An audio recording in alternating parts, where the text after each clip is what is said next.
Sesekali, 3 atau 2 makhluk di luar Dao Agung akan muncul di bumi. Misalnya, Tai Wei, puluhan ribu tahun yang lalu, seorang diri mengubah tubuhnya yang terkuras abis, menjadi tak terkalahkan di bumi dan memaksa Dao Agung mundur. Tombak perak meminum darah, dan itu adalah darah kaisar. Kekuatan tombak itu sebanding dengan kekuatan tentara kekaisaran. Ketika semua orang ingin terus menonton, badai dahsyat tiba-tiba muncul. Pria berjubah giok ingin melangkah ke sisi lain, tetapi ditelan oleh kekuatan tertinggi.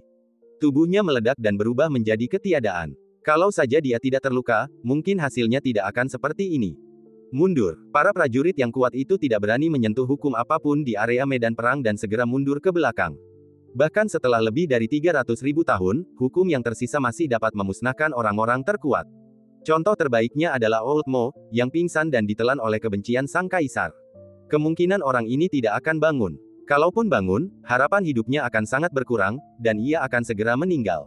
Dengan tubuh seorang kaisar semu, ia membunuh 7 mayat kaisar berturut-turut. Kekuatan tempurnya yang sesungguhnya pasti tidak kalah dari seorang kaisar agung biasa dari zaman kuno. Bakat luar biasa inilah yang memengaruhi tatanan surga, menggerakkan kaisar kuno Tai Wei, yang menjaga fondasi jembatan ilahi, dan mendesah penuh penyesalan. Hujan darah terus turun, menyebarkan sedikit rasa sedih. Lelaki itu menatap langit, seluruh tubuhnya tegang dan hatinya tertekan. Gambaran-gambaran terpisah dari perang kuno di dunia kuno akan segera menyebar dan menimbulkan sensasi. Di tempat yang tak tersentuh manusia, sebuah jembatan kuno menghubungkan dunia ke sisi lain. Di bawah jembatan yang rusak itu, gelap gulita, seakan-akan ada seekor binatang buas besar yang membuka mulutnya, taringnya tertutup kabut hitam, dan napas dingin memenuhi setiap inci kehampaan. Sesosok mayat ditemukan di sudut di bawah jembatan yang rusak. Cahaya keemasan redup memancar, dan hukum pola kekaisaran menghalangi area ini. Di bawah pengaruh hukum kuno, bahkan setelah puluhan ribu tahun, tubuh kaisar masih mengandung spiritualitas tertinggi, semegah gunung raksasa, menopang dunia ini dan menghalangi runtuhnya langit. Tubuh kekaisaran Kaisar Tai Wei menjaga jembatan ilahi, dan penyesalannya masih membekas. Fluktuasi kecil hukum medan perang kuno ditangkap oleh sisa-sisa Tai Wei. Tubuhnya sedikit gemetar, dan secercah cahaya berkelebat di mata kosongnya, seolah-olah ia telah menembus tahun dan waktu, mengintip ke dalam sungai waktu yang panjang 300.000 tahun yang lalu. Kekuatan manusia fana menekan mayat kaisar. Sepanjang sejarah, inilah satu-satunya contoh. Pemandangan serupa belum pernah muncul selama ribuan tahun. Justru karena sifat luar biasa pria berjubah giok itulah sisa-sisa Kaisar Tai Wei kuno, yang berdiri di puncak jalan kekaisaran, tergerak. Ia rela mempertaruhkan nyawanya sendiri untuk memimpin jalan baginya dan menantikan kedatangannya. Di mata Tai Wei, pria berjubah giok itu adalah variabel di luar Dao Agung. Karena terkurung oleh Dao Agung, ia hanya bisa memiliki tubuh seorang kaisar semu, tetapi ia bisa dengan paksa merobek celah, menyeberangi jembatan yang rusak, membunuh 7 mayat kaisar berturut-turut, dan menatap langsung pemandangan di seberang. Yang lebih keterlaluan lagi adalah fakta bahwa tombak perak di tangannya telah meminum darah kaisar, sehingga menjadi senjata kekaisaran. Alasan mengapa tombak perak itu tidak dianggap sebagai senjata kekaisaran sejati adalah karena tombak itu belum dibaptis dengan tanda Dao Kaisar Agung. Di masa depan, setelah pembaptisan tombak perak, tombak ini pasti akan melampaui senjata-senjata kekaisaran dari berbagai era lampau, dan bisa dikatakan berada di kelasnya sendiri. Bahkan 2 senjata kekaisaran yang mengancam jiwa Kaisar Tai Wei kuno mungkin akan sedikit lebih rendah. Kamu tidak punya banyak waktu lagi. Mengingat kembali kepingan-kepingan masa lalu, kesadaran Tai Wei yang tersisa terasa sangat lelah. Ia memejamkan mata dan tertidur lelap. Mayat dan secercah penyesalan telah berada di jembatan ilahi selama puluhan ribu tahun dan telah mencapai batasnya. Setelah beberapa saat, rasa dendam akan sirna, jembatan ilahi akan runtuh, dan tidak akan ada jalan ke depan. Di sudut dekat jenazah kaisar, seorang pria berpakaian sipil duduk bersila dengan mata terpejam, bermeditasi tentang Dao. Pria ini tak lain adalah Dewa Pedang Changgeng, yang diyakini telah gugur. Bertahun-tahun yang lalu, dalam pertempuran di Gunung Ziyun, pedang abadi Changgeng dikalahkan oleh kekuatan Dao Agung, jatuh di bawah jembatan ilahi, ditelan kegelapan, dan satu kaki melangkah ke alam baka, dengan separuh nyawanya hilang. Pada saat kritis, Changgeng Sword Immortal mengikuti instruksi Dekan Daoyi dan menemukan kesempatan untuk bertahan hidup. Sang pedang abadi tidak pernah menyangka bahwa dia akan mampu melihat tubuh megah sang kaisar kuno dengan mata kepalanya sendiri di kehidupan ini, dan bahkan mampu menggunakan jejak pola kaisar untuk mengolah rantainya. Ciptaan yang luar biasa seperti ini benar-benar berkah dari sang kaisar. Akan tetapi, dia tidak dapat mendobrak aturan kacau di Broken Bridge dalam waktu singkat, jadi dia tidak memenuhi syarat untuk melakukan gerakan besar. Lebih baik tetap di sini. Kalau aku mati, aku bisa dikubur bersama kaisar-kaisar kuno, yang artinya semua ini tidak akan sia-sia. Gambar-gambar perang kuno yang terfragmentasi disebarkan oleh sekelompok orang tua dan segera menyebabkan gangguan besar. Hujan berdarah berlanjut selama 5 bulan. Anehnya, meskipun seluruh langit dan dunia tersapu oleh hujan, permukaan air tidak naik, dan tidak terjadi bencana banjir di kerajaan Fana. Beberapa petani yang gemar menyelidiki kebenaran, setelah menyelidiki dari banyak aspek, percaya bahwa setelah hujan jatuh ke tanah, ia bertindak sebagai kekuatan spiritual, tidak hanya tidak menyebabkan bencana, tetapi juga menyehatkan gunung dan sungai, membuat energi spiritual antara langit dan bumi menjadi lebih melimpah. Kapan hujan ini akan berhenti? Jutaan roh di bumi semuanya memikirkan pertanyaan ini. Mungkinkah surga benar-benar menangis? Jika bukan karena kekuatan surga, bagaimana manusia bisa memiliki kekuatan sebesar itu? Menurut spekulasi para leluhur berbagai suku, hujan berdarah kemungkinan besar berkaitan dengan jejak hukum perang kuno. Hari itu, leluhur Tanah Suci Xuanjing memasuki dunia kuno dan secara tidak sengaja menyentuh hukum terlarang yang tidak diketahui, menyebabkan hukum perang kuno muncul kembali. Begitu ia menyentuh hukum terlarang itu, ia berubah menjadi genangan darah dan mati. Ternyata dunia kuno dulunya adalah medan perang kuno. Sebagian besar jejak sejarah yang berdebu berada di dalam dunia kuno. Kini, dunia kuno telah sepenuhnya terbuka, menyembunyikan warisan para ahli sejarah dan harta karun langka yang telah tumbuh secara alami selama bertahun-tahun yang tak terhitung jumlahnya. Tentu saja, di mana sesuatu diciptakan, pasti ada bahaya besar. Bila seseorang memperoleh dan berhasil, pasti di kakinya ada tumpukan mayat dan sungai-sungai darah. Meskipun para pembudidaya di bumi tahu bahwa dunia kuno penuh bahaya, mereka tak akan mundur selangkah pun. Dengan hati yang penuh harap dan rakus, mereka melangkah masuk tanpa ragu, dengan delusi berpikir bahwa merekalah yang disayangi surga dan akan unggul. Sebagian besar orang desa adalah umpan meriam dan bahkan tidak memenuhi syarat untuk menjadi peran pendukung. Meskipun ia tidak memiliki kemampuan hebat, ia tetap memiliki aspirasi dan harapan yang tinggi untuk meraih sesuatu. Nyatanya, hidupnya serapuh kertas. Dalam beberapa tahun terakhir, ribuan jenius muda telah meninggal. Sedangkan mereka yang memiliki sedikit bakat, tak terhitung jumlahnya. Konon, ketika banyak orang meninggal, tentu akan ada segelintir orang beruntung yang mendapat kesempatan bertransformasi dari akar spiritual biasa menjadi bakat luar biasa, atau mereka mungkin memperoleh metode pewarisan orang kuat kuno dan menjadi monster luar biasa dalam semalam. Pendek kata, jalan menuju kultivasi sangatlah kejam, jadi jangan harapkan keberuntungan. Kakak, apa yang sedang kamu pikirkan? Di sebuah ruangan yang indah, Lao Hei, yang dikenal sebagai ular hitam, sedang menikmati hidangan lezat di meja. Ia memandang Chen Qingyuan yang berdiri di dekat jendela, dengan sedikit kesedihan di wajahnya, dan bertanya. Memikirkan hal-hal yang sepele, Chen Qingyuan menatap hujan darah yang menetes, tanpa menoleh ke belakang, dan berbicara dengan lembut. Ada apa? Ada yang bisa saya bantu? Selama periode ini, Lao Hei hanya makan dan minum dan tidak melakukan apapun, dan dia merasa tidak enak karenanya. Kalau kamu tidak mau membantuku, makan saja milikmu. Chen Qingyuan memahami kebaikan Lao Hei dan tidak menceritakan kekhawatirannya. Melihat daratan luas yang tertutup oleh hujan darah, Chen Qingyuan merasakan sakit yang tak dapat dijelaskan di hatinya, dan dia tidak bisa tidak mengingat beberapa hal aneh yang terjadi di masa lalu. Misalnya, perkenalan dengan gadis berbaju merah, pengalaman di perjamuan 100 meridian, sikap akrab kuali hitam kuno, dan sebagainya. Dulu, Chen Qingyuan sengaja menghindari pikiran-pikiran liar, menekan semua keraguan di lubuk hatinya.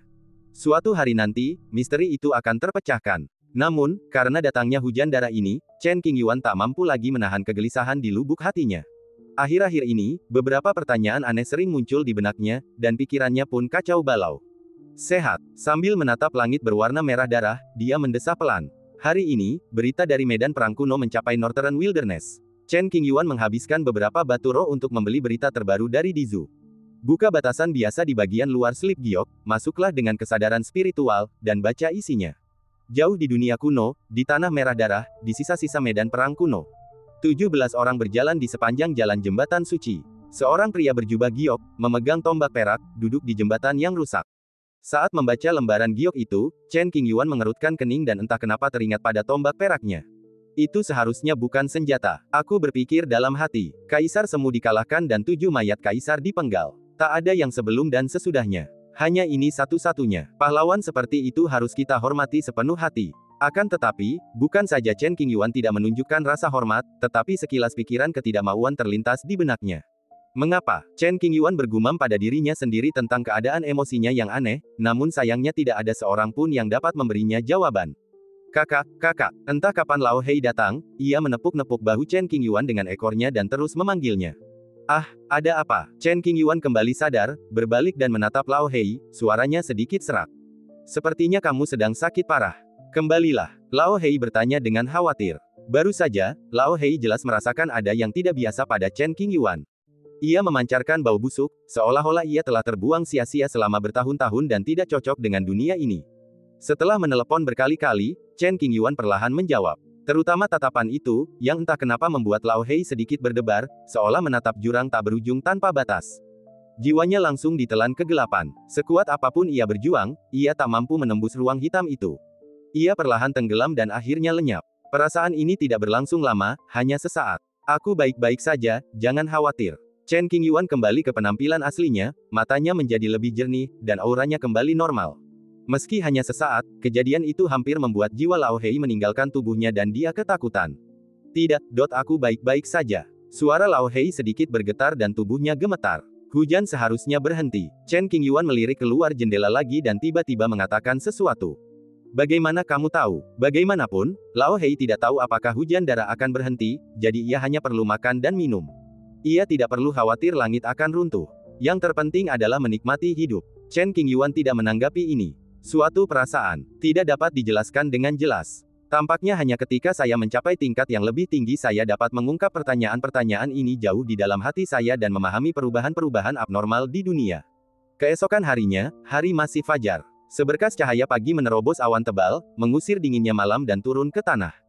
Pada saat yang sama, hujan darah tiba-tiba berhenti. Matahari bersinar dan angin sepoi-sepoi terasa menyenangkan. Chen Qingyuan berjalan keluar dari paviliun yang elegan, merasakan hangatnya sinar matahari, menatap ke atas dengan mata yang dalam. Luar biasa, suara Lao Hei terdengar dari balik lengan baju Chen Qingyuan, gembira sekaligus terkejut, kakak, tebakanmu benar-benar tepat. Hah, pada saat ini, Chen Qingyuan memperhatikan bahwa jimat giok transmisi suara yang dibawanya bergetar. Ketika dia mengeluarkannya dan melihatnya, dia menemukan itu adalah pesan suara dari Chang Ziqiu. Pada saat ini, Chen Qingyuan tiba-tiba terbangun dan teringat bahwa ia punya teman yang buruk. Wajahnya sedikit berubah dan kepanikan melintas di matanya. Saya bilang saya lupa sesuatu, ternyata itu Lao Chang. Tatapan tegas tadi sudah hilang. Dia merasa bersalah dan matanya berkeliaran. Chen Qingyuan, kalau kamu belum mati, jangan lupa balas. Karena jimat giok transmisi suara merespons, itu berarti jarak antara Chang Ziqiu dan Chen Qingyuan tidak jauh.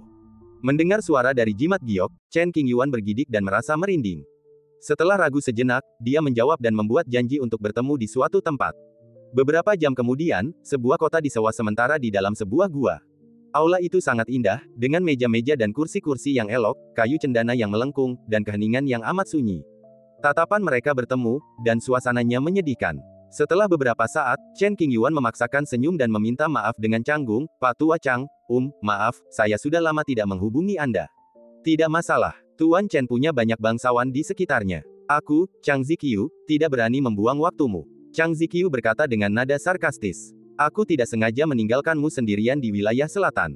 Itu bukan niatku. Kau pasti sudah mendengar tentang keadaan darurat di wilayah selatan. Aku tidak punya pilihan. Chen Qingyuan menjelaskan. Aku mengerti, kata Chang Ziqiu dingin, tapi kenapa kau tidak mencariku lagi? Kau bahkan tidak menyapaku. Ini, Chen Qingyuan terdiam dan tidak tahu harus membantah apa. Dia tidak bisa begitu saja mengatakan bahwa dia lupa. Sakit kepala, bahkan dengan kulit tebal Chen Qingyuan, sulit untuk mengabaikannya dan dia merasa malu karenanya. Kalau lupa, ya sudahlah. Chang Ziqiu mendengus, permintaan maaf secara lisan saja tidak tulus. Setidaknya kamu harus menunjukkan rasa terima kasihmu. Oke, kamu benar. Mendengar ini, Chen Qingyuan segera membuat ekspresi waspada, tampaknya ingin mendapatkan beberapa keuntungan. Meskipun dia tahu bahwa Chang Ziqiu tidak benar-benar marah, Chen Qingyuan tahu bahwa dia salah, jadi dia hanya bisa mengeluarkan puluhan ribu batu roh kelas atas, serta beberapa teh berkualitas tinggi dan anggur berkualitas, untuk menyampaikan permintaan maafnya. Lebih seperti itu, Chang Ziqiu mengangkat sedikit sudut mulutnya, memperlihatkan senyum puas. Mengikuti Chen Qingyuan, pendekar pedang yang dulunya penyendiri dan dingin itu terseret ke dunia fana dan memperoleh sifat rakus akan uang. Pak Tua Chang, kau telah berubah. Kau tak lagi semurni dan setidak egois dulu. Chen Qingyuan tampak kesal, berpikir bahwa dirinya telah menderita kerugian besar. Ini semua untukmu. Chang Ziqiu terus mengelak dari tanggung jawab. Baiklah, aku salah. Mari kita bujuk Chang Ziqiu dulu. Chen Qingyuan tidak berani membantah dan mengakui kesalahannya. Ngomong-ngomong, ada sesuatu yang ingin kukatakan padamu. Chang Ziqiu menerima permintaan maaf itu, menyesap tehnya, dan berbicara tentang hal yang sebenarnya. Sebelum aku kembali, aku bertemu Fu Dongliu. Bukankah kamu di wilayah selatan? Fu Dongliu di perbatasan barat. Bagaimana kalian berdua bertemu? Chen Qingyuan terkejut dan bertanya dengan cepat. Fu Dongliu datang mencariku, kata Chang Ziqiu. Kamu nggak akan dipukuli, kan? Kasihan sekali. Chen Qingyuan bersukacita atas kemalangannya dan menatap temannya dengan saksama. Ia tidak melihat adanya luka, dan sedikit keraguan muncul di matanya. Dia datang bukan untuk memukulku, tapi untuk mengucapkan terima kasih. Chang Ziqiu menyipitkan matanya. Terima kasih. Kamu bercanda. Chen Qingyuan sama sekali tidak mempercayainya dan mempertanyakannya. Untuk apa aku berbohong padamu? Chang Ziqiu mengenang masa lalu, merasa semua itu hanya mimpi dan tak nyata, hari itu. Berikutnya, Chang Ziqiu menceritakan rincian apa yang terjadi. Setelah mengetahui konsekuensi dari insiden sebelumnya, Chen Qingyuan benar-benar tercengang. Area gua Fu Dongliu benar-benar menyembunyikan keberuntungan. Ini terlalu kebetulan. Apakah ini benar? Chen Qingyuan masih sulit mempercayai ini. Benarkah? Chang Ziqiu mengangguk pelan, saudara Fu datang kepadaku dan memberiku banyak sumber daya sebagai tanda terima kasihnya. Apa yang kamu berikan? Mata Chen Qingyuan berbinar. Jangan khawatir, aku tidak akan menunjukkannya padamu. Chang Ziqiu mendengus pelan. Aku tidak akan mencuri barang-barangmu, pelit sekali. Kebetulan seperti itu sungguh menakjubkan. Yang membingungkan Chen Qingyuan adalah jika kediaman Fu Dongliu benar-benar memiliki peluang, mengapa mereka tidak mendapatkannya sebelumnya, tetapi malah memperoleh sesuatu setelah mereka pergi ke sana. Misteri dunia tidak dapat dijelaskan sepenuhnya dalam beberapa kata. Keduanya duduk di tempat yang elegan, minum dan mengobrol, berbicara tentang beberapa hal menarik yang baru saja terjadi. Sebelum kami menyadarinya, malam tiba dan langit bertabur bintang. Ada lebih dari selusin toples anggur kosong di atas meja. Suara mendesing. Pada saat ini, Lao Hei muncul dari balik bajunya. Setelah beberapa hari tidur nyenyak, hal pertama yang ia lakukan setelah bangun tidur adalah makan dan minum.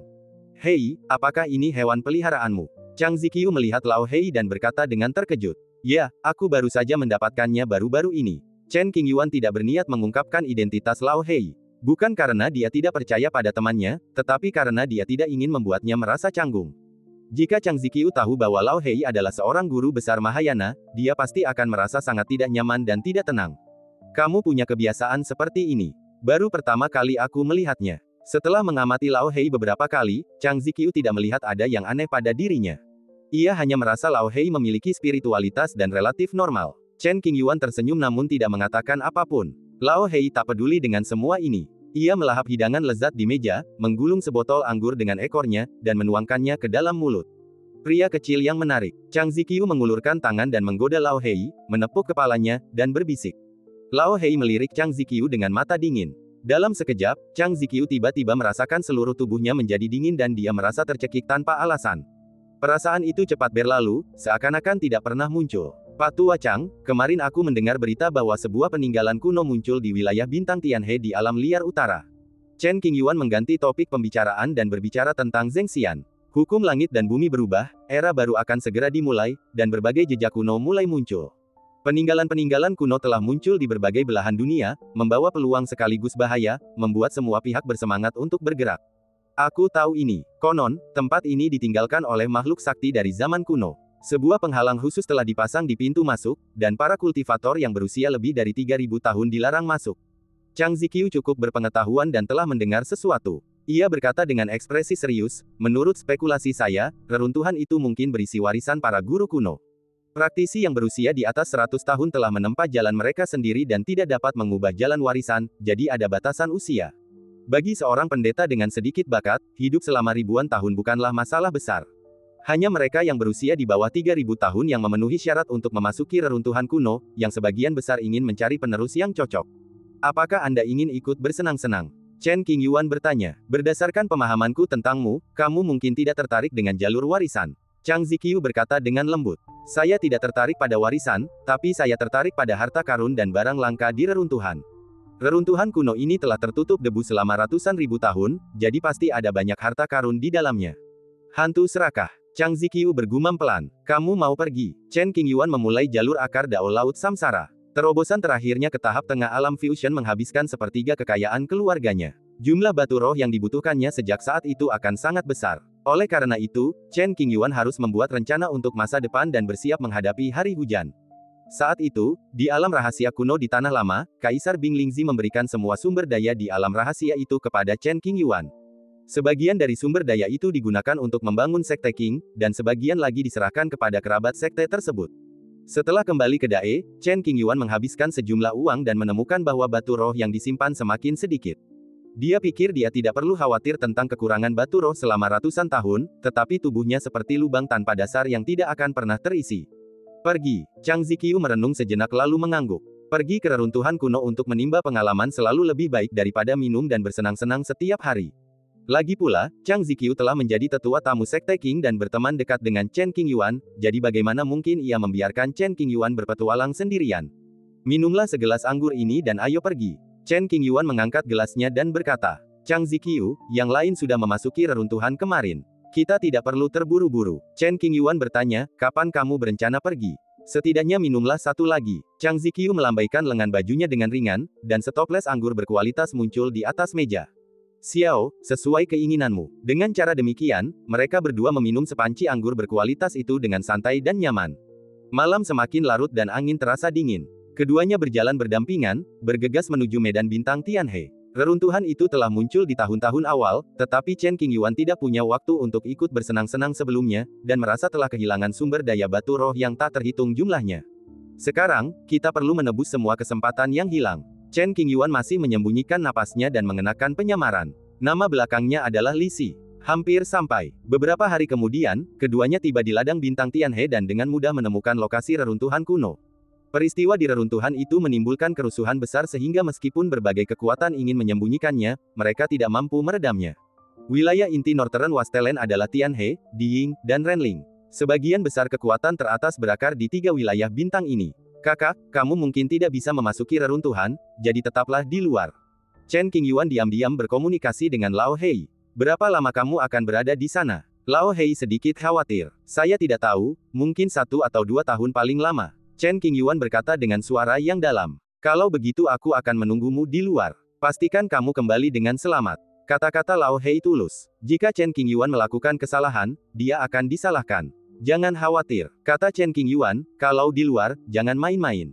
Jujur saja, kalau bikin masalah, hati-hati ditegur dekan. Aku jujur, tolong berhenti mengomeliku. Meskipun Lao Hei ingin hidup bebas, ia langsung mengurungkan niatnya ketika memikirkan hukuman dari dekan. Demi masa depannya, lebih baik ia patuh. Setelah memberi Lao Hei makanan lezat yang cukup, Chen Qingyuan membiarkannya menyelinap pergi dan tinggal di dekat reruntuhan kuno, tidak pergi terlalu jauh. Seperempat jam kemudian, Chen Qingyuan dan Chang Ziqiu tiba di pintu masuk reruntuhan. Dikelilingi oleh pegunungan dan tanaman yang tak terhitung jumlahnya. Di ujung pegunungan, berdiri sebuah gerbang batu berwarna kuning tua. Gerbang batu itu tingginya sekitar 30 meter, dengan jejak-jejak perubahan yang tak terhitung jumlahnya. Napas kuno berdifusi keluar, yang membuat orang-orang gemetar. Ada banyak sekali petani yang berdiri di daerah ini, jumlahnya lebih dari 100.000 orang, dan jumlahnya masih terus bertambah. Orang-orang tua dari berbagai pasukan mencoba berkali-kali tetapi tidak dapat masuk ke gerbang batu, jadi mereka terpaksa menyerah. Seorang kultivator yang berusia di bawah 3.000 tahun menghentikan seorang master di tahap Mahayana. Ada beberapa pilar alam kesengsaraan yang menyerbu masuk dengan hati yang gugup dan penuh harap. Dahulu kala ada suatu kekuatan yang ingin menutup tempat ini, mencegah para penggarap independen untuk masuk, dan ingin mengambil reruntuhan itu untuk diri mereka sendiri. Akan tetapi, masalah itu terlalu besar, tidak hanya merusak reputasi mereka, tetapi juga dengan mudah menyebabkan masalah besar, sehingga semua pihak terpaksa mengurungkan niat itu. Para kultivator biasa tidak dapat berbuat apa-apa terhadap para pemimpin puncak pasukan kelas 1, jadi bagaimana mungkin mereka takut pada generasi muda di sekte Anda? Jika Anda menyinggung banyak sekali kultivator independen di dunia, tidak peduli seberapa kuatnya Anda harus berpikir 2 kali, karena konsekuensinya akan sangat luas. Keberadaan reruntuhan itu pasti luar biasa. Hanya melihat gerbang batu yang megah ini saja sudah membuat orang berdecak kagum. Seorang kultivator Mahayana tidak memiliki kemampuan ini. Chen Qingyuan yakin. Omong kosong, kultivator Mahayana mana yang bisa begitu murah hati? Chang Ziqiu berbisik. Pola rumit pada gerbang batu itu sendiri sudah cukup untuk membuat mustahil bagi semua biksu Mahayana di dunia untuk menirunya, dan bahkan sulit bagi mereka untuk memahami maknanya. Justru karena sifat reruntuhan yang luar biasa itulah para petani dari seluruh Northern Wilderness bergegas datang ke sini setelah mendengar berita tersebut.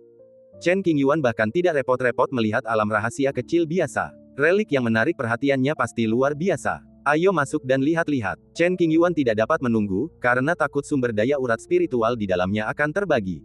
Memperlambat. Sejauh ini, satu-satunya teman yang benar-benar diperlakukan tulus oleh Chang Ziqiu adalah Chen Qingyuan.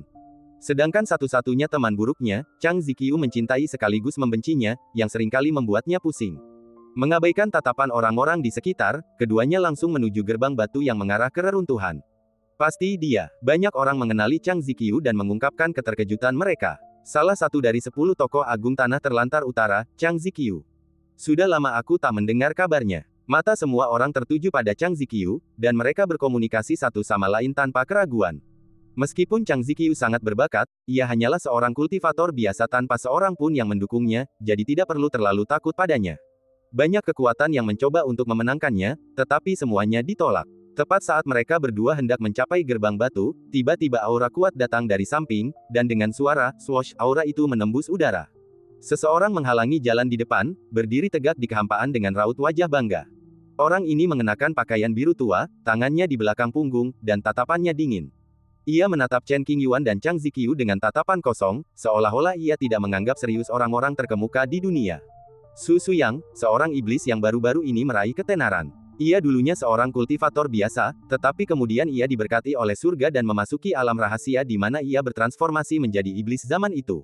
Setelah memperoleh kekuasaan, Su Suyang menantang banyak orang kuat di generasinya, 2 di antaranya termasuk dalam 10 pahlawan belantara utara dan tewas karena dia. Klan Changsheng dari wilayah bintang Tianhe menerima Su Suyang sebagai murid sejati, memberinya sumber daya yang melimpah, dan melatihnya dengan penuh semangat. Dalam waktu yang sangat singkat, Su Suyang memasuki alam fusion, membanggakan statusnya yang luar biasa dan menjadi semakin sombong. Apakah kamu Chang Ziqiu? Su Suyang mengabaikan Chen Qingyuan begitu saja, menatap Chang Ziqiu dengan pandangan agresif, suaranya acuh tak acuh dan sedikit nada meremehkan. Ya, Chang Ziqiu membalas tatapannya dan berkata dengan tenang, siapa kau? Kenapa kau menghalangi jalanku? Saya Suyang, murid sejati Sekte Changsheng.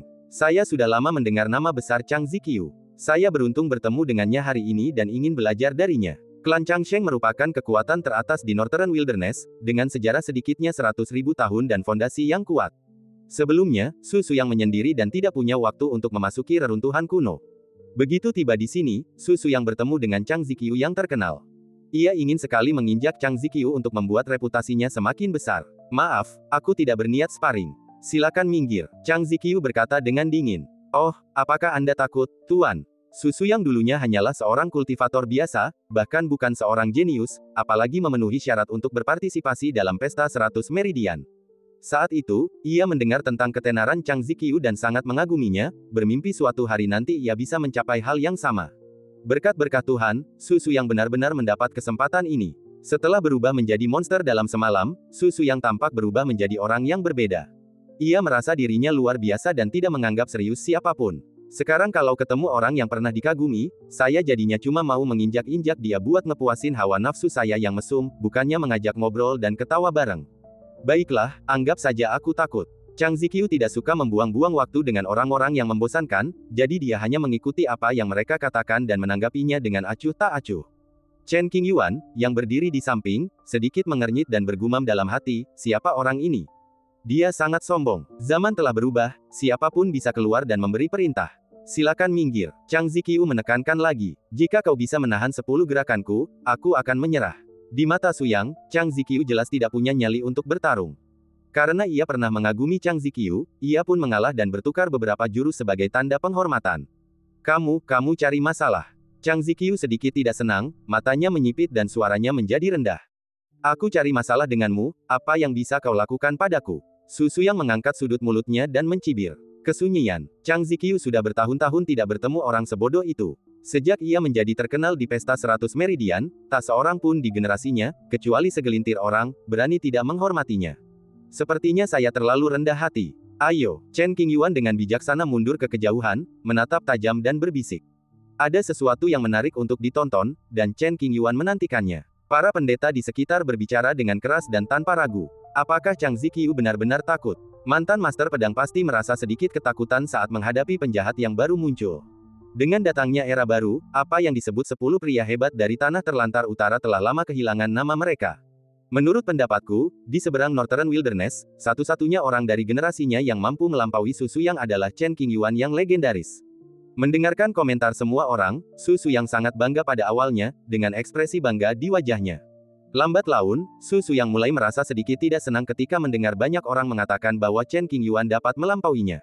Ia diam-diam bersumpah bahwa suatu hari nanti, ia akan mengalahkan Chen Qingyuan dan menjadi pemimpin era baru. Chang Ziqiu di depannya hanyalah batu loncatan. Apakah kamu siap? Tiba-tiba, Chang Ziqiu mengangkat matanya dan mencibir, suaranya sedingin es. Kilatan dingin melintas di matanya, dan auranya begitu tajam hingga membuat jiwa bergetar.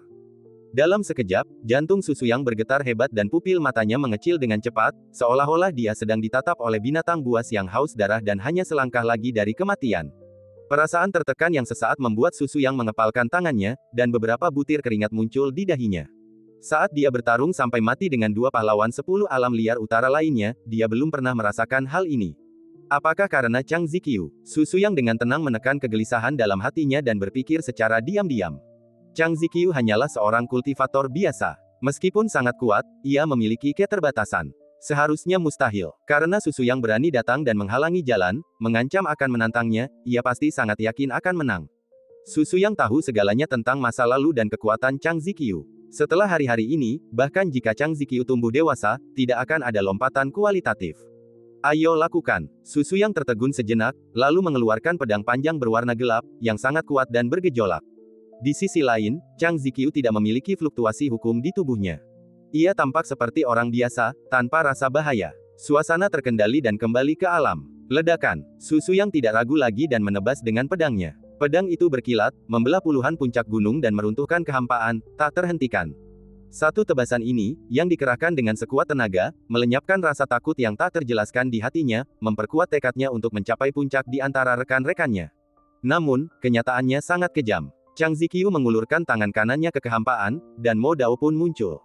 Dia memegang garpu di kedua tangannya dan mengacungkan Mo Dao. Hanya dengan satu gerakan, serangan dahsyat Susuyang berhasil diblok. Gelombang cahaya menyambar dan badai tiba-tiba muncul. Memanggil. Susuyang melesat dan datang dengan sangat cepat, menebas mahkota Chang Ziqiu dengan pisaunya. Chang Ziqiu berdiri diam dan membuat gerakan lain. Ledakan. Tabrakan dua pedang yang berbeda niatnya itu menyebabkan seluruh pegunungan berguncang. Para biksu yang menyaksikan kegembiraan dari semua sisi membentuk serangkaian penghalang untuk memblokir kekuatan yang tersisa.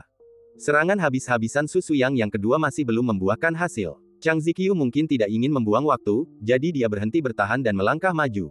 Menendang. Saat dia melangkah, kekosongan itu bergetar, dan untaian prinsip pedang yang tak terhitung jumlahnya terjalin jadi satu, berubah menjadi lautan yang bergelombang dengan kekuatan yang luar biasa, membanjiri wilayah ini. Mo Dao menebas kehampaan, cahaya pedang menembus langit, dan menerobos pertahanan Susuyang. Melihat situasinya tidak baik, Susuyang segera mengerahkan seluruh kekuatan spiritual di tubuhnya, mencoba menahan serangan Chang Ziqiu berikutnya. Namun, ilmu pedang Chang Ziqiu telah mencapai tingkat yang tidak dapat dibayangkan oleh orang biasa. Tidak peduli seberapa kuat pertahananmu, itu tidak akan mampu menahan serangan Mo Dao di tangannya. Ledakan. Ketika pedang keempat diayunkan, kekuatan magis dan hukum Susuyang runtuh, dan penghalang pelindung pun hancur.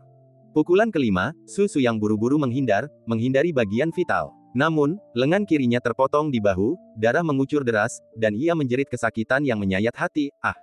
Pisau kedua yang diayunkan melintasi pinggang tidak dapat dihentikan. Susuyang memanggil harta karun Tao pelindung yang dianugerahkan oleh sekte dan berhasil menahan serangan itu.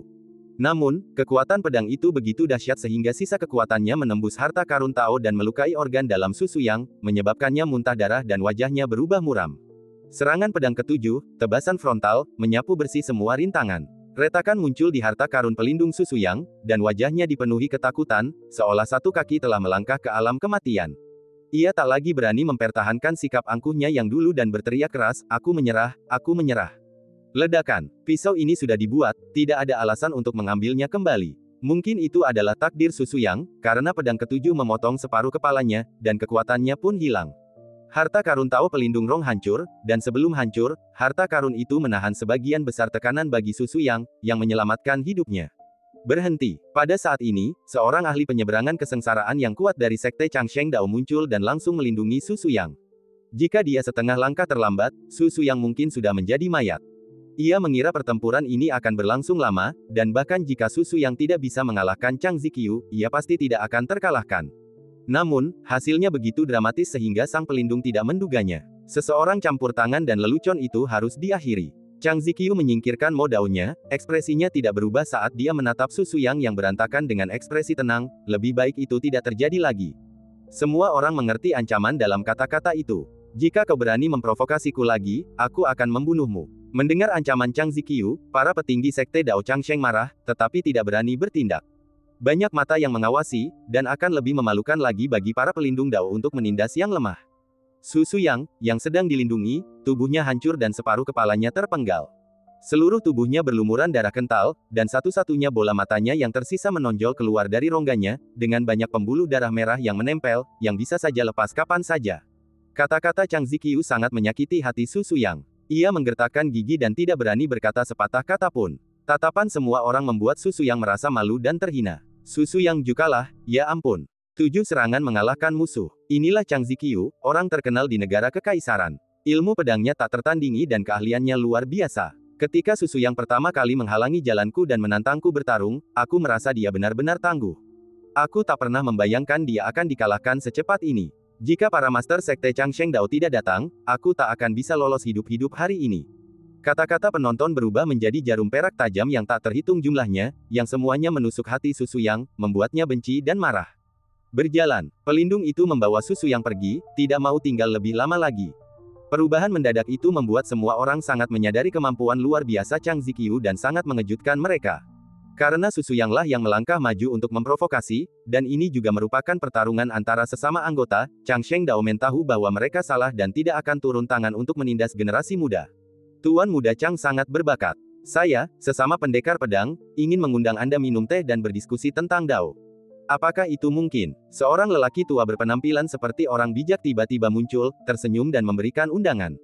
Terima kasih atas kebaikan Anda, senior. Merupakan suatu kehormatan bagi saya. Namun, saya ada urusan yang harus diselesaikan saat ini dan tidak dapat memenuhi janji temu.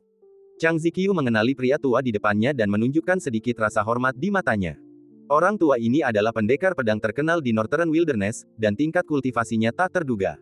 Tidak apa-apa, kita bicarakan nanti. Orang tua itu tidak marah sama sekali, malah sangat gembira. Di depan semua orang, lelaki tua itu memberikan jimat giok kepada Chang Ziqiu, dan sepakat bahwa mereka akan saling menghubungi melalui jimat giok itu ketika mereka punya waktu di masa depan. Terima kasih, senior. Awalnya Chang Ziqiu menolak, tetapi atas permintaan berulang kali dari lelaki tua itu, dia tidak punya pilihan selain menerimanya dan membungkuk untuk mengungkapkan rasa terima kasihnya. Kita semua orang pintar. Langkah orang tua itu jelas untuk memberitahu para pejabat tinggi dan penjahat Changsheng Daomen agar tidak diam-diam menindas Chang Ziqiu demi sedikit harga diri. Jika Chang Ziqiu kalah dalam pertempuran ini, ia mungkin akan mati tanpa ada yang maju. Namun, karena ia telah menang, membuktikan bakat dan kekuatannya, banyak tokoh berpengaruh bersedia mengulurkan tangan dan menjalin hubungan baik dengannya. Semoga beruntung. Para biksu iri dengan situasi Chang Ziqiu. Chen Qingyuan yang berdiri di satu sisi ingin menyaksikan keseruannya, namun tak disangka pertarungan berakhir begitu cepat, sungguh membosankan. Chang Ziqiu tidak membuang waktu lagi dan langsung menuju gerbang batu menuju reruntuhan kuno. Suara mendesing, Chen Qingyuan mengikutinya dari dekat. Mereka berdua melangkah ke gerbang batu dan menghilang di tempat. Sebagian besar perhatian orang-orang tertarik pada Chang Ziqiu, dan mereka tidak akan memperhatikan junior dengan penampilan biasa-biasa saja. Selalu ada orang-orang yang penasaran, memandang Chen Qingyuan yang biasa-biasa saja, dan diam-diam berpikir, Chang Ziqiu adalah jenius terbaik dunia, jadi bagaimana mungkin orang yang mengikutinya begitu tidak dikenal? Mungkinkah dia putra keluarga bangsawan yang tersembunyi dari mata publik? Atau mungkin seorang jenius yang diam-diam dikultivasikan di suatu tanah suci? Sementara orang-orang itu bingung, Chen Qingyuan telah memasuki reruntuhan kuno. Berdengung, pemandangan berubah, dan keduanya melangkah ke dunia kecil dengan kondisi yang tidak diketahui. Tanahnya tandus dan tidak ada rumput yang tumbuh. Suasana gelap memenuhi setiap sudut dunia kecil ini. Bulan darah menggantung tinggi di langit, seperti mata yang dapat melihat ke dalam hati manusia. Di beberapa tempat terdapat gunung-gunung tandus yang tak terhitung jumlahnya, dan di tempat lain terdapat padang rumput tandus tak berujung yang tidak tahu di mana ujungnya. Kedua lelaki itu berdiri di tanah, dengan ribuan gunung dan bebatuan besar yang tak terhitung jumlahnya dengan bentuk aneh berdiri di hadapan mereka. Di belakangnya, gerbang batu setinggi 100 kaki itu sekokoh gunung dan tidak dapat digoyahkan. Ini agak menyedihkan. Chang Ziqiu berbisik. Di tempat yang tidak dikenal, kehati-hatian adalah yang terbaik. Chen Qingyuan datang ke sini untuk mencari uang, tetapi dia tidak ingin berada dalam bahaya. Wajahnya serius dan dia sangat berhati-hati. Arah mana? Chang Ziqiu melirik sekelilingnya beberapa kali, dengan wajah serius, dan bertanya dengan lembut. Terserah. Chen Qingyuan juga tidak familiar dengan ini. Ia mengeluarkan koin tembaga dari dunia fana dan, tanpa menggunakan kekuatan spiritual apapun, melemparkannya hanya berdasarkan keberuntungan, kepala ke kiri, ekor ke kanan. Itu terlalu terburu-buru. Chang Ziqiu menatap koin-koin tembaga yang bergulir di udara, dan sudut mulutnya sedikit berkedut. Saya selalu beruntung. Ruang tempat koin tembaga itu berada diblokir oleh Chen Qingyuan, dan tidak mungkin menggunakan teknik mistik untuk membuat perhitungan, jadi satu-satunya yang diinginkannya adalah hasil yang tidak diketahui. Dengan suara, ding-dong, koin tembaga itu jatuh ke sebuah batu kecil, dengan sisi depannya menghadap ke atas. Kian, belok kiri. Mengambil koin tembaga dari udara, Chen Qingyuan mengambil langkah besar ke depan tanpa ragu-ragu. Sayangnya, jika kita mengikutinya, kita hanya akan berakhir dalam kegelapan.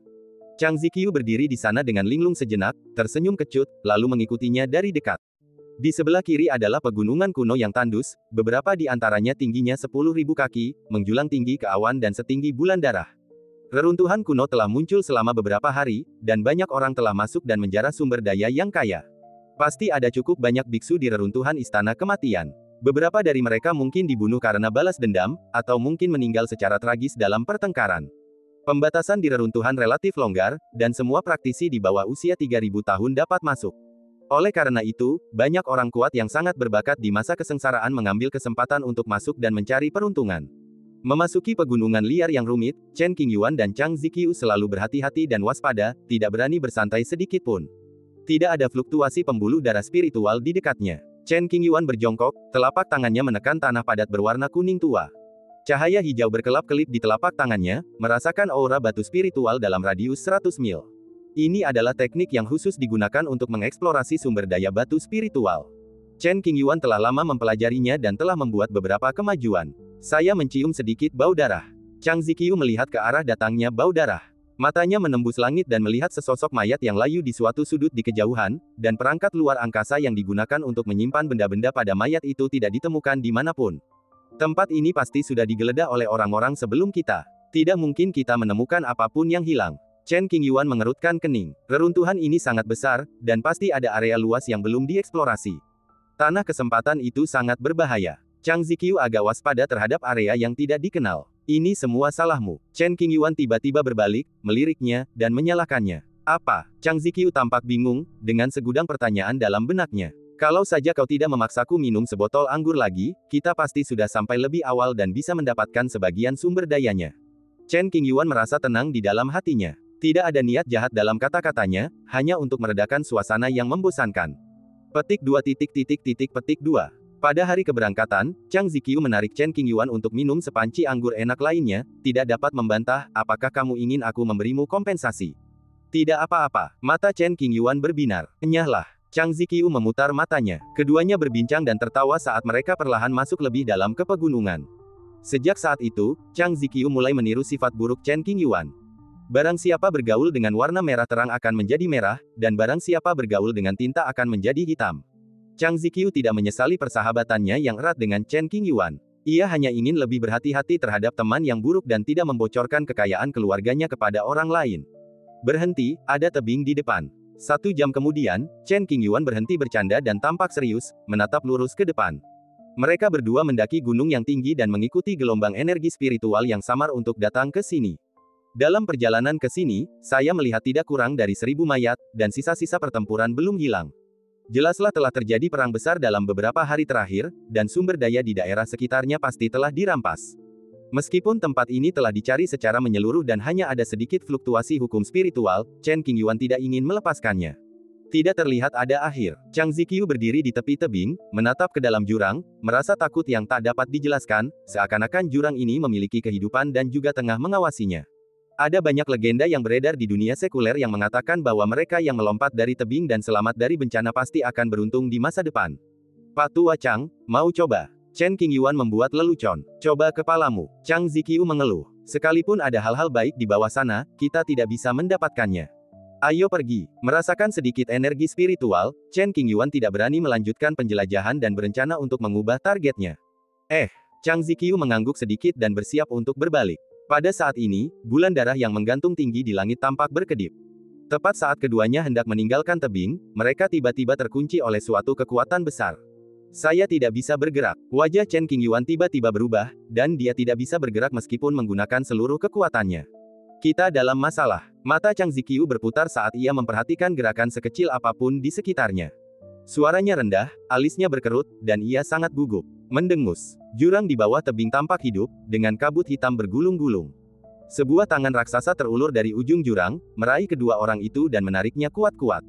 Tak peduli seberapa keras mereka berdua berjuang, itu sia-sia. Jatuh dari tebing dan masuk ke jurang. Chen Qingyuan, mulutmu benar-benar jahat. Chang Ziqiu melirik orang di sampingnya dan mengumpat. Melompat dari tebing akan membawa keberuntungan di masa depan. Kata-kata ini terngiang di telinga Chang Ziqiu. Tubuhnya jatuh dengan cepat, dan ia terus berkata, bajingan sekali kau. Chen Qingyuan juga terdiam dan merasa gelisah. Saya hanya bercanda, salahkan saya. Ledakan. Dalam sekejap, keduanya jatuh ke jurang, menghilang tanpa jejak, dan keberadaan mereka tidak diketahui. Di bawah tebing, jurang kembali sunyi. Bulan darah yang menggantung tinggi di langit bahkan lebih cerah warnanya. Setiap sudut dipenuhi dengan hukum-hukum yang tidak diketahui, yang unik dan benar-benar berbeda dari dunia luar.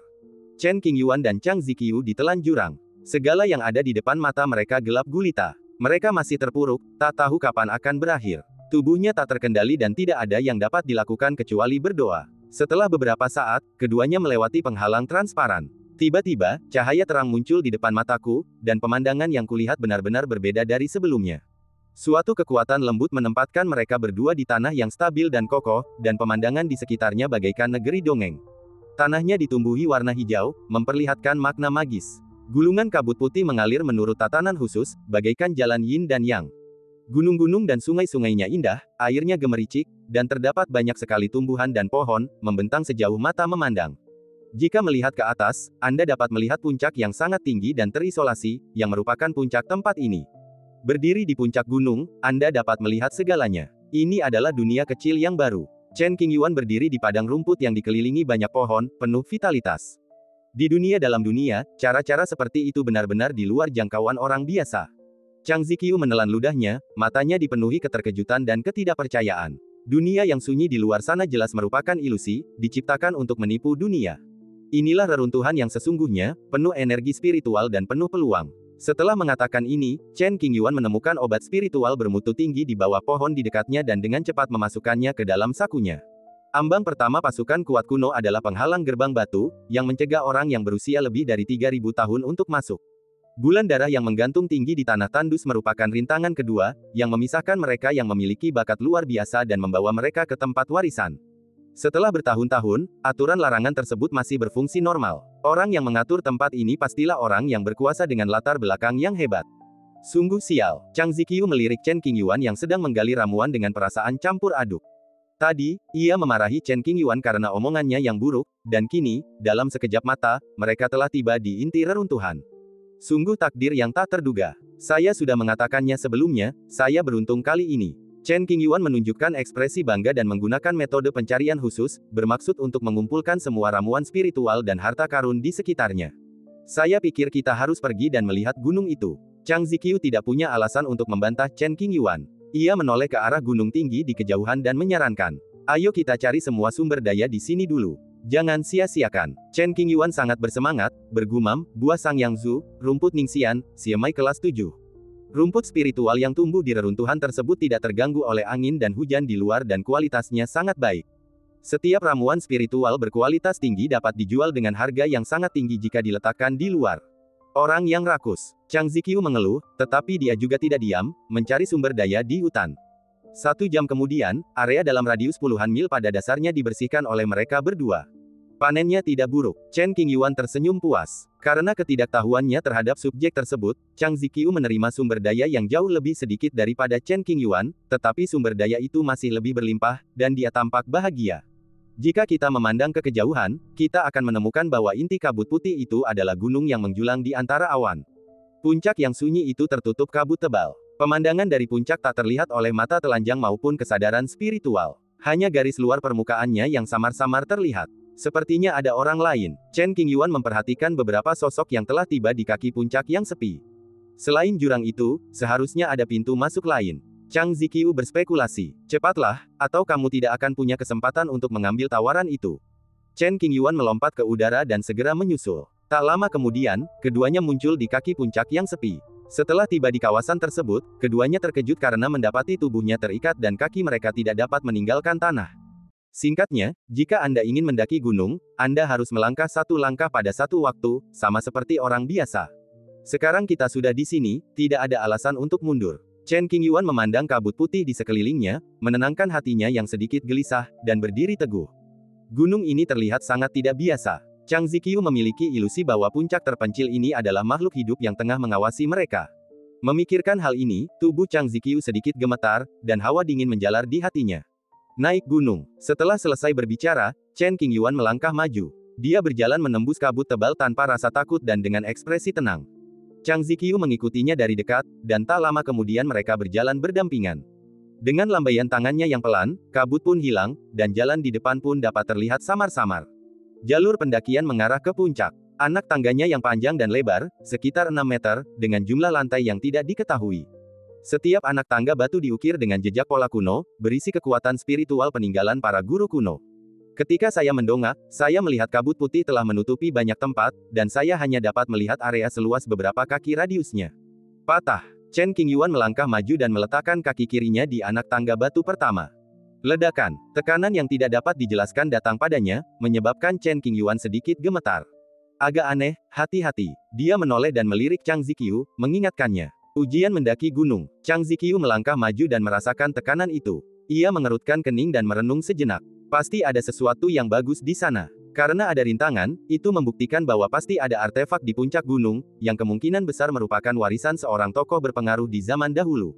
Meskipun Chen Qingyuan tidak tertarik dengan warisan orang lain, jika ia mendapatkannya secara tidak sengaja, ia pasti akan menjualnya dengan harga selangit. Aku pastinya tidak akan menjualnya kepada musuh atau orang asing, hanya kepada saudara-saudaraku sendiri. Misalnya, Istana Piao Miao di Tanah Terlantar Utara, Istana Lihua di wilayah selatan, Sekte Buddha di Tanah Timur, dan kekuatan lainnya pasti bersedia membayar mahal untuk membelinya. Kekuatan-kekuatan ini semuanya adalah teman, jadi Chen Qingyuan tidak perlu khawatir tentang masalah keamanan sama sekali.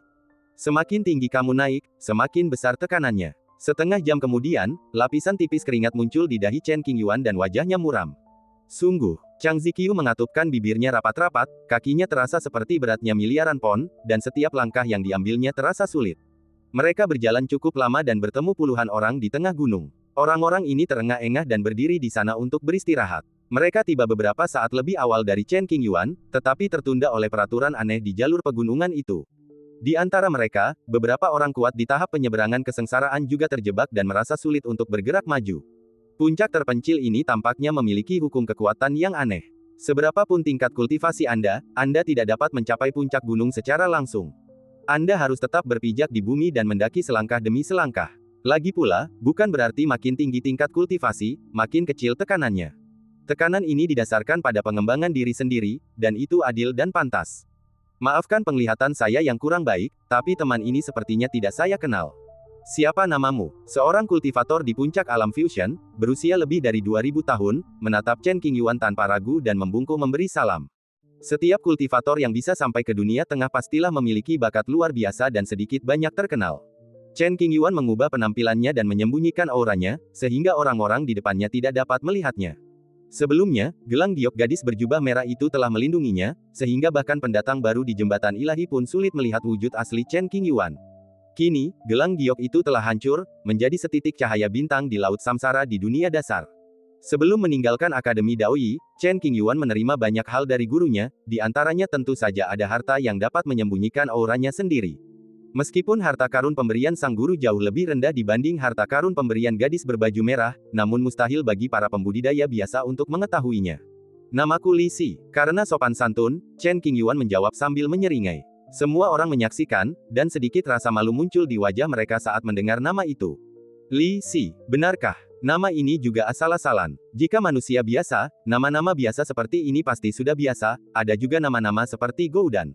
Akan tetapi, bagaimana mungkin seseorang yang bertekad untuk mengembangkan spiritualitas memilih nama yang tidak memiliki arti dan terdengar palsu? Bolehkah saya bertanya siapa guru dari Daoist Fellow Li? Pria itu bertanya lagi. Aku tidak akan memberitahumu, kata Chen Qingyuan. Petik 2. Pria itu tertegun dan tidak tahu harus berkata apa. Meski Chen Qingyuan terkesan asal bicara, sebenarnya ada makna mendalam di balik kata-katanya. Alasan saya tidak memberitahu Anda bukanlah karena saya tidak punya latar belakangnya, tetapi karena saya tidak ingin mengungkapkannya. Jika Chen Qingyuan mengatakan bahwa dia adalah seorang kultivator biasa, sikap orang-orang ini pasti akan berubah drastis. Hanya jika asal-usul diketahui, orang akan bersikap waspada dan tidak berani bertindak gegabah. Ubah Ziqiu. Pada saat ini, Chang Ziqiu menerobos kabut putih dan berdiri berdampingan dengan Chen Qingyuan, menyebabkan banyak orang berseru kaget. Tadi, Chang Ziqiu berada puluhan langkah dari Chen Qingyuan. Kabut putih menyelimuti, membuat orang-orang tak bisa melihat wajah Chang Ziqiu dengan jelas, bahkan nyaris tak bisa melihat sosok manusia. Pada saat ini, semua orang mengenali Chang Ziqiu dan cukup terkejut. Teman Taois Chang, lebih dari 10 orang memberi hormat kepada Chang Ziqiu dengan tangan terkepal dan tersenyum. Sama-sama, semuanya. Chang Ziqiu membungkuk sebagai balasannya. Seseorang ingin mendekati dan berteman dengannya, tetapi ditolak dengan sopan oleh Chang Ziqiu. Kemudian, Chen Qingyuan dan Chang Ziqiu terus memanjat sambil berbicara dan tertawa. Melihat ini, semua orang menjadi semakin penasaran tentang identitas Chen Qingyuan. Mampu bepergian dengan Chang Ziqiu, salah satu dari 10 pahlawan teratas di alam liar utara, Li Si ini pastilah bukan orang biasa. Selain itu, keduanya terus mendaki gunung tanpa beristirahat, hal yang sulit diterima oleh semua orang. Pernahkah kamu mendengar tentang Li Si? Di tengah perjalanan mendaki gunung, puluhan orang membicarakan Li Si, tetapi mereka tidak mengerti apa yang sedang dibicarakannya. Dia mungkin seorang jenius yang diam-diam dibina oleh sebuah sekte besar. Cobalah untuk tidak menyinggung perasaannya. Jika semua orang tahu identitas Chen Qingyuan, mereka akan terkejut, seolah-olah mereka telah melihat dewa. Sejak krisis sekte Dangqing pecah, Chen Qingyuan telah menjadi legenda di mata banyak kultivator. Angkat tripod dan bergerak maju, gunakan tombak perak untuk membersihkan jalan. Ada begitu banyak hal menakjubkan yang tidak dapat dibandingkan dengan generasi muda. Beberapa jam berlalu, dan Chen Qingyuan dan Chang Ziqiu secara bertahap mendekati puncak gunung. Keduanya merasa makin lelah, pakaian mereka beberapa kali basah oleh keringat. Pada saat ini, keduanya berhenti dan melihat ke tempat yang sama. Sebuah prasasti batu. Di dekat puncak gunung, berdiri sebuah monumen kuno setinggi sekitar 10 kaki. Ada dua kata yang terukir pada prasasti tersebut, Tongyang. Bahkan setelah bertahun-tahun, fluktuasi hukum kuno masih tersisa di prasasti batu. Tongyang, apakah itu nama orang? Atau nama tempat? Mata Chen Qingyuan berkilat terkejut saat dia bergumam pada dirinya sendiri. Mungkinkah orang kuat zaman dahulu yang meninggalkan reruntuhan ini? Chang Ziqiu berspekulasi. Itu kemungkinan yang sangat tinggi. Chen Qingyuan juga punya dugaan ini dan mengangguk sedikit. Ketika kembali ke tanah air, Chen Qingyuan memperoleh banyak buku kuno dari zaman dahulu, yang mencatat perbuatan banyak orang terkemuka. Ketika mengingat kembali kenangan itu, tak ada satupun nama, Tongyang, yang terekam dalam ingatanku. Dilihat dari skala reruntuhan di sini, reruntuhan itu pasti didirikan oleh orang kuat dengan kekuatan luar biasa. Karena tidak ada catatan dari zaman dahulu, dia pasti orang dari zaman dahulu. Periode kuno berlangsung dari 300.000 tahun lalu hingga 1 juta tahun lalu. Perang kuno memicu konsekuensi yang sangat mengerikan, garis patahan sejarah, dan kekuatan Dao besar memusnahkan segalanya, terutama jejak zaman kuno, yang tampaknya tidak pernah muncul. Baru setelah munculnya era baru, jejak sejarah yang terkubur di bawah tanah perlahan muncul. Orang kuat kuno. Saat menatap prasasti batu itu, Chen Qingyuan tiba-tiba teringat akan pengalamannya di pesta 100 Meridian. Kuil kuno 9 lantai milik biksu kuno tanpa kepala dan gua Kaisar Qiou. Mereka semua adalah kekuatan tak tertandingi dari zaman kuno, hanya selangkah lagi untuk mencapai pantai seberang. Sayangnya, mereka semua gagal. Begitu kita mencapai puncak gunung, kita bisa memecahkan misterinya. Chen Qingyuan berhenti berpikir dan mendongak. Ia samar-samar bisa melihat puncak gunung di tengah kabut tebal dengan mata telanjangnya. Ia melangkah maju dengan tatapan tegas. Langkah, langkah, langkah. Langkah kakinya mantap dan mendarat dengan bunyi. Chen Qingyuan berjalan semakin cepat, tetapi Chang Ziqiu kesulitan dan sangat sulit baginya untuk melangkah maju. Tunggu aku. Chang Ziqiu menatap punggung Chen Qingyuan yang semakin menjauh dan memanggilnya. Kamu terlalu lambat. Aku akan menunggumu di atas. Chen Qingyuan berkata tanpa menoleh. Fondasi Laut Samsara sungguh unik di dunia. Meskipun Chang Ziqiu sangat berbakat dan mewarisi warisan leluhurnya, masih terdapat kesenjangan yang sangat besar antara dirinya dan Chen Qingyuan. Dalam sekejap mata, Chen Qingyuan menghilang dalam kabut tebal. Chang Ziqiu mengalihkan pandangannya dan bergumam pada dirinya sendiri, sudah lama sekali Chen Qingyuan mendaki gunung dengan santai. Mungkinkah dia sedang menungguku? Sekarang setelah aku melihat prasasti batu itu, aku jadi ingin menunggu lebih lama lagi. Kalau dipikir-pikir lagi, kebenarannya pasti begini. Chang Ziqiu tersenyum getir dan mengumpat dalam hati, orang ini benar-benar mesum.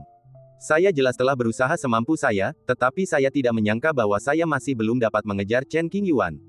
Chang Ziqiu mendesah ringan dan bergegas mendaki gunung. Jika memang ada sesuatu di puncak, Chen Qingyuan pasti sudah menjarahnya.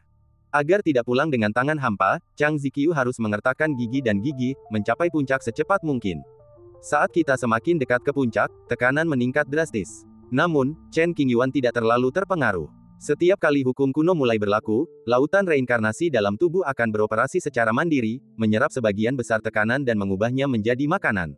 Sederhananya, bagi yang lain, ini adalah siksaan, yang membuatnya sulit untuk maju. Namun, bagi Chen Qingyuan, ini memang sebuah kesempatan, dan wilayah kekuasaannya sedikit mengendur, dan ia takut akan segera menerobos. Fondasi alam terlarang berada di luar jalan raya, jadi meningkatkan kultivasi tidak lagi sesulit sebelumnya. Sekalipun Chen Qingyuan tidak melakukan apa-apa, hukum laut samsara akan bekerja secara otomatis. Ketika waktunya tepat dan akumulasinya cukup, kultivasinya akan meningkat secara alami. Ledakan. Dengan langkah terakhir, Chen Qingyuan akhirnya mencapai puncak setelah menghabiskan begitu banyak waktu. Pemandangan di puncak tidak dapat dijelaskan hanya dengan satu kata, indah. Saya akan mendaki ke puncak gunung dan melihat ke bawah ke semua gunung lainnya. Berdiri dengan gagah di puncak, memandang gunung-gunung dan sungai-sungai, hatiku berdebar penuh kegembiraan. Sebuah istana kuno yang dibangun di puncak gunung. Istana itu sangat tinggi, seolah-olah bisa menyentuh langit. Megah dan menjulang tinggi. Kuil kuno ini memiliki 7 lantai, berwarna gelap, dengan pintu tertutup rapat. Terdapat fluktuasi hukum yang jelas di sekitarnya, sehingga mustahil bagi orang untuk mendekatinya. Chen Qingyuan berdiri di tepi, seluruh tubuhnya menegang, dan perlahan bergerak maju. Berdengung. Dengan kedatangan Chen Qingyuan, pembatasan di sekitar kuil kuno diaktifkan. Kekuatan penghalang itu menghilang dengan cepat. Dengan bunyi dentang, pintu istana tiba-tiba terbuka. Di dalam gelap gulita, dan tak seorang pun tahu apa yang ada di dalamnya. Apakah kamu mau masuk? Melihat pintu istana yang tiba-tiba terbuka, hati Chen Qingyuan sedikit bergetar dan dia berhenti untuk berpikir. Melihat kuil kuno itu, saya merasa sedikit gugup. Setelah merenung sejenak, Chen Qingyuan memutuskan untuk masuk dan melihat-lihat. Gemerincing, dia melangkah maju perlahan-lahan, matanya tertuju pada pintu istana yang terbuka, tangannya terkepal. Gerbang istana memiliki kekuatan yang kompleks. Pemandangan di dalamnya tak terlihat oleh mata telanjang. Gelap gulita. Saya pikir, hanya dengan masuk ke dalam, kita dapat mengetahui situasi di dalamnya. Jalan setapak itu tak terhalang, dan mereka pun segera keluar dari gerbang kuil. Satu langkah lagi, dan mereka akan memasuki kuil kuno itu. Tempat-tempat yang tidak dikenal selalu membuat orang kagum. Setelah mempersiapkan dirinya secara mental, Chen Qingyuan mengerutkan bibirnya dan perlahan mengangkat kaki kirinya. Dengan bunyi, klik, kaki kirinya melangkah masuk ke pintu dan separuh tubuhnya keluar melewati pintu istana. Engah. Chen Qingyuan segera melangkah maju dengan kaki kanannya, dan seluruh tubuhnya memasuki kuil kuno.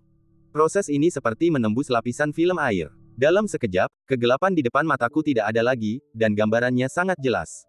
Lantai pertama kuil kuno itu memiliki aula yang sangat luas, diapit oleh pilar-pilar besar bercat merah tua, 6 di setiap sisinya. Saat sedikit mengangkat mata, saya tidak bisa melihat puncak pilar-pilar itu, pemandangan di atas kabur, seperti kekacauan. Lilin-lilin perunggu digantung di setiap dinding, dan menyala secara otomatis saat Chen Qingyuan masuk, menerangi aula dan meninggalkan kegelapan di sudut-sudut. Ia melirik sekilas dan menghitungnya dengan cermat dalam hati. Total ada 99 lampu perunggu kuno, tersusun rapi dan mengandung makna yang dalam. Di pojok kiri depan terdapat rak buku, yang di atasnya tersimpan ratusan keping batu giok seukuran telapak tangan. Terlindungi oleh hukum kuno, keping-keping tersebut telah bertahan ratusan ribu tahun, tetap utuh dan tidak rusak. Di sudut ujung kanan, terdapat meja batu antik dan kursi batu tanpa sandaran. Meja dan kursi sudah lama dipakai, dan permukaannya terdapat bercak-bercak, yang sangat kentara. Di atas meja batu, terdapat seperangkat alat minum teh yang lengkap, seakan menyatu dengan meja dan tampak sudah lama tidak dipakai. Samar-samar, Chen Qingyuan dapat mencium aroma teh. Sisa aula diisi dengan beberapa keperluan sehari-hari yang sederhana. Di sudut dinding kiri, dekat rak buku, terdapat tangga, yang seharusnya mengarah ke bagian atas kuil kuno. Kemarilah dan lihatlah. Chen Qingyuan melihat sekeliling dan memutuskan untuk pergi ke rak buku. Saya bergerak maju dengan hati-hati dan tidak menemui bahaya. Dia mencoba meraih selembar batu giok di rak buku, tetapi itu tidak menyebabkan penolakan apapun dari peraturan di aula.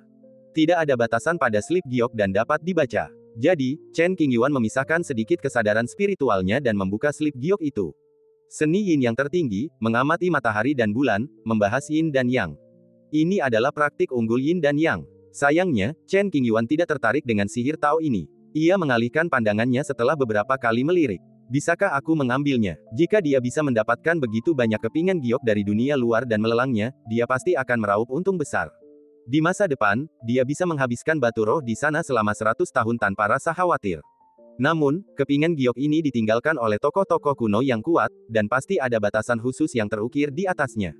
Saya ingin tahu apakah saya bisa meninggalkan istana kuno ini. Coba saja. Chen Qingyuan mengambil slip giok dan berjalan ke gerbang istana. Upaya pertama adalah melempar kepingan giok itu keluar aula. Suara mendesing. Begitu slip giok itu menyentuh penghalang pintu istana, slip itu dengan cepat terpental dan kembali ke rak buku dengan sendirinya.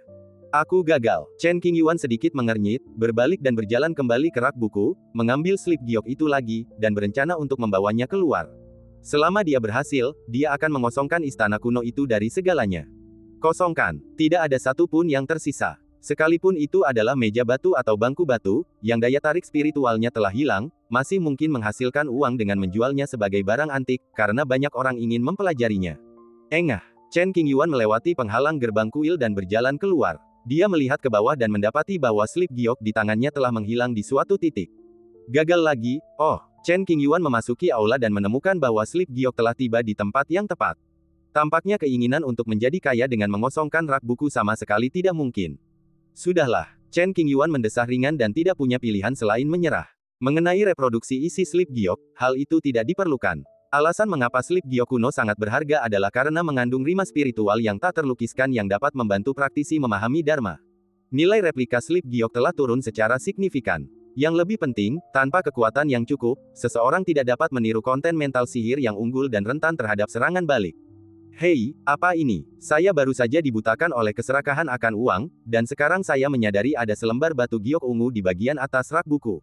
Hanya ada satu, dan itu terlihat sangat istimewa. Buka dan lihatlah. Chen Qingyuan mengambil slip giok ungu dan melihatnya dengan indera spiritualnya. Berdengung. Hukum berfluktuasi secara samar, seperti riak di air, dengan kekuatan yang lembut. Slip giok ungu, kalimat pertama, autobiografi Tong Yang. Melihat ini, Chen Qingyuan tiba-tiba tersadar. Prasasti batu yang kami lihat saat pertama kali mendaki gunung itu bertuliskan Tong Yang. Itu bukan nama tempat, melainkan nama seseorang. Tuan Tong Yang, penduduk asli wilayah Bintang Changqing, di perbatasan barat daya tanah terlantar utara. Beliau adalah seorang sarjana fana, peraih nilai tertinggi dalam ujian kekaisaran pada usia 25 tahun, dan diangkat menjadi Perdana Menteri pada usia 37 tahun, mencapai posisi tertinggi dalam pemerintahan. Selama 30 tahun, ia dengan tekun membantu raja, memastikan perdamaian dan kemakmuran negara. Pada usia 67 tahun, ia mengundurkan diri dari jabatannya dan pensiun. Ia secara tidak sengaja menemukan sebuah buku kuno, dan dalam semalam ia memasuki dunia Buddha dan memulai praktik spiritualnya. Setelah 70 tahun berlatih spiritual, mendaki kuil emas, dan melintasi gunung serta sungai, kini saya menyadari betapa rendahnya visi saya di masa lalu. Saya bertekad untuk berkultivasi dengan sepenuh hati, menyaingi ketinggian para dewa. Petik 2. Batu giok ini mencatat pengalaman hidup Guru Tong Yang yang sangat menakjubkan dan legendaris. Sebagai manusia, ia memiliki bakat untuk memerintah dunia. Mulailah menempuh jalur pengembangan diri, bangkit dari ketidakjelasan, singkirkan duri di depan, dan jadilah tak terkalahkan. Akhirnya, Master Tong Yang mencapai puncak suatu era selangkah demi selangkah, mencapai ranah kuasi kaisar, dan bisa dibilang merupakan eksistensi yang tak terkalahkan di dunia. Ketika mencapai level kuasa Emperor, ia menyadari betapa luar biasanya dunia ini dan bahwa masih ada jalan ke depan. Namun, jalannya terhalang, dan ia tak akan pernah bisa menyeberangi jembatan rusak seumur hidupnya. Setelah menyadari kenyataan, Guru Tong Yang kembali ke kampung halamannya di hutan belantara utara, membangun sebuah makam untuk dirinya sendiri, meninggalkan warisan hidupnya, dan meninggal dalam depresi. Dia hidup sekitar 500.000 tahun yang lalu. Slip giok tersebut berisi beberapa deskripsi waktu, yang dapat dihitung secara kasar. Senior, Anda ingin mencari penerus. Chen Qingyuan melirik ke sekelilingnya lagi, dan tampak melihat Kaisar Kuasi Tong Yang duduk di bangku batu, memegang cangkir teh di tangannya, memandang keluar jendela dengan ekspresi kesepian. Setelah seumur hidup mencoba menyeberangi jembatan yang rusak, saya ditinggalkan dengan penyesalan yang tiada habisnya. Yin dan Yang. Melalui slip giok, Chen Qingyuan mengetahui tentang jalur kultivasi Kaisar Kuasi Tong yang tidak membantu dirinya sendiri. Matahari, bulan, bintang, perbedaan antara pria dan wanita, Tai Chi dan 8 trigram, Del, semuanya mengandung prinsip Yin dan Yang. Jika seseorang dapat memanfaatkan kekuatan Yin dan Yang, akan sulit menemukan lawan di seluruh era. Kaisar Kuasi Tong yang tidak hanya mencapai keberhasilan dalam integrasi Yin dan Yang, tetapi juga menempa jalannya sendiri. Jika bukan karena batasan langit dan bumi serta cacat jembatan ilahi, ia sungguh dapat mencapai status kaisar. Apalagi yang ada di sana. Chen Qingyuan membolak-balik lembaran giok lainnya, yang berisi beberapa kitab suci Buddha dan beberapa catatan sejarah dari zaman kuno. Setelah menghabiskan beberapa jam, Chen Qingyuan memiliki pemahaman umum tentang slip giok tersebut, dan memperoleh beberapa wawasan. Setidaknya, ia memiliki pemahaman yang lebih intuitif tentang periode panjang zaman kuno, dan garis waktunya pun berangsur-angsur menjadi lebih jelas. Sekarang, sambil menoleh ke arah tangga di sebelahnya, dia membuat rencana. Sekarang saya sudah di sini, saya harus memahami setiap sudut kuil kuno ini. Sekalipun kamu tidak membawa sesuatu yang baik, kamu tetap dapat memecahkan beberapa misteri di dalam hatimu dan memperoleh pemahaman lebih dalam tentang zaman kuno. Bagaimanapun, peraturan kuil kuno tidak menghentikan Chen Qingyuan dan mengizinkannya memanjat menara. Saat menaiki tangga, saya menerobos kabut di atas. Tak lama kemudian, mereka sampai di lantai pertama kuil kuno itu. Begitu tiba, Chen Qingyuan menampakkan ekspresi terkejut yang tidak dapat disembunyikannya. Peti mati, lantai pertama kosong, dan peti mati yang diletakkan di tengah sangat menarik perhatian, memberikan dampak yang besar bagi Chen Qingyuan. Peti mati kuno itu panjangnya sekitar 3 meter dan lebarnya 1 meter. Permukaannya tampak dilapisi dengan lapisan cat emas gelap, dan juga diukir dengan banyak pola kuno, seperti bunga-bunga cantik, pola yin dan yang rapat, diagram yin dan yang, pemandangan matahari dan bulan, del. Orang yang terbaring di dalam, mungkinkah Kaisar Semu Tongyang? Tenggorokan Chen Qingyuan berguling, dan dia berusaha sekuat tenaga menekan kegelisahan di hatinya, suaranya sedikit bergetar. Pikiran ini muncul dan langsung memenuhi pikiranku, dan tidak bisa diabaikan begitu saja. Peti mati kuno itu tampak luar biasa bahkan oleh mata telanjang, belum lagi jejak-jejak tak dikenal yang tersembunyi di dalamnya. Saat ajalnya semakin dekat, Kaisar Tongyang kemungkinan besar meninggal di peti mati ini. Merayu, Chen Qingyuan ingin mengamatinya dari jarak yang lebih dekat, tetapi menemukan bahwa ada penghalang tebal di sekitar peti mati kuno itu, yang membuatnya mustahil untuk mendekat. Hukum penghalang sedikit berfluktuasi, dan sinar tekanan menyebar, jelas memperingatkan Chen Qingyuan. Lebih baik jujur. Mencium adanya bahaya, Chen Qingyuan berhenti, tidak berani bersikap tidak sopan. Setelah memastikan tidak ada apapun di lantai pertama kecuali peti mati, dia tidak punya pilihan selain mengalihkan pandangannya ke tempat yang lebih tinggi. Saat naik ke lantai 3 kuil kuno, mata Chen Qingyuan berbinar dan dia sangat tertarik dengan segala hal di sini. Tanahnya ditutupi dengan batu-batu langka dan berharga, yang memancarkan cahaya terang. Air mata emas, batu ultramarin, cinnabar 100 halus. Sumber daya batu langka ini semuanya merupakan bahan mentah yang digunakan untuk membuat harta karun bermutu tinggi dan sangat berharga. Setelah dihitung, totalnya ada 13 keping. Beberapa batu sudah dipotong dan kemungkinan besar merupakan sisa-sisa potongan. Peti mati di lantai pertama kemungkinan besar terbuat dari batu-batu aneh ini. Chen Qingyuan teringat beberapa tekstur pada permukaan peti mati, yang sangat mirip dengan beberapa batu, dan memunculkan tebakan ini.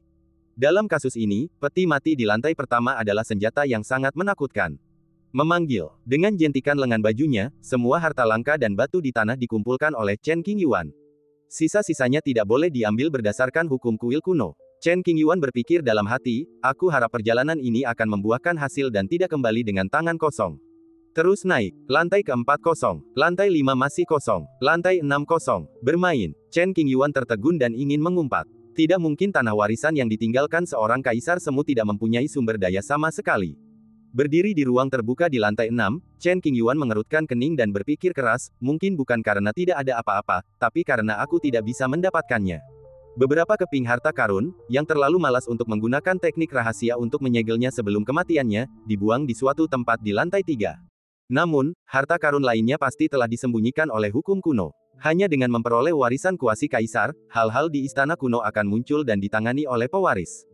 Terlalu pelit, Chen Qingyuan mengeluh dengan suara rendah. Barangkali, hanya dengan naik ke lantai 7 kita dapat mengetahui letak kuil kuno itu. Beri aku beberapa manfaat. Chen Qingyuan menggumamkan sesuatu dan memutuskan untuk naik ke puncak kuil kuno. Dia melangkah berat, jantungnya berdebar kencang. Ketika sampai di lantai 7, tangga di bawah kaki Chen Qingyuan langsung menghilang, dan ia seolah berada di dunia yang kacau balau. Ia tak bisa melihat dinding istana kuno, dan tak ada batas. Melihat ke bawah, saya menemukan diri saya di pusat kekuatan Yin dan Yang. Pola ikan yin yang, satu hitam dan satu putih, berputar perlahan. Chen Qingyuan dapat melangkah ke dalam hukum dunia yang paling yang dengan satu kaki, dan ke dalam dunia yang paling yin dengan kaki lainnya. Saya tidak berani bergerak, karena takut membuat kesalahan dan menimbulkan masalah besar. Berdengung. Tiba-tiba, kekosongan di atas kepalanya berubah. Seolah-olah sepasang tangan raksasa merobek langit, dan cahaya merah darah bersinar ke bawah. Bulan darah menggantung tinggi di atas kepalanya, menatap Chen Qingyuan seperti mata, seolah ingin mengupasnya untuk penelitian. Chen Qingyuan mendongak dan yakin bahwa ini adalah bulan darah di tingkat pertama reruntuhan terpencil. Kamu bisa datang ke sini, dan kamu ditakdirkan untuk bersama Tuhan. Suara serak terdengar dari bulan darah di atas. Yang mulia, apakah ini merujuk pada Kaisar Tongyang? Hati Chen Qingyuan bergetar. Ia benar-benar ingin tahu siapa yang sedang berbicara dengannya, jadi ia bertanya dengan hormat, "Siapa namamu, senior?" "Aku adalah roh, warisan yang ditinggalkan oleh guruku. Dilindungi oleh kekuatan magis guruku yang luar biasa, aku kebal terhadap erosi hukum waktu dan bertahan hingga hari ini." Bulan darah itu menakutkan, dan suatu suara terdengar, bergema di setiap sudut ruang. "Roh senjata." Chen Qingyuan berdiri diam, tak bergerak sedikit pun. "Senior, apakah Anda roh senjata kuil kuno ini?" "Tidak, bulan darah ini seharusnya adalah tubuh roh senjata yang telah ditransformasikan, roh senjata gunung." "Senjata gunung." Setelah jeda sejenak, Chen Qingyuan tiba-tiba menyadari, "Apakah kau roh dari puncak terpencil ini?" Blood Moon tidak menjawab, mungkin itu kesepakatan diam-diam. Gunung ini adalah senjata, mungkinkah itu senjata yang dipesan oleh Kaisar Tongyang? Dengan gunung sebagai harta karunnya, ditambah dengan kekuatan Yin dan Yang, ia mampu menghancurkan hingga mati banyak sekali pria kuat yang ada di atasnya. Karena kau sudah datang ke sini, kau pasti punya bakat yang luar biasa. Tapi, jika kau ingin mewarisi warisan sang guru, kau harus melewati beberapa ujian. Apa kau bersedia mencobanya? Blood Moon menatap Chen Qingyuan dengan suara serak. Menurut aturan, persetujuan penguji diperlukan sebelum dasar bakat peserta ujian dapat diperiksa dan berbagai tes dapat dimulai. "Maaf, setelah saya menerima warisan ini, apakah akan ada pengaruhnya terhadap tubuh saya?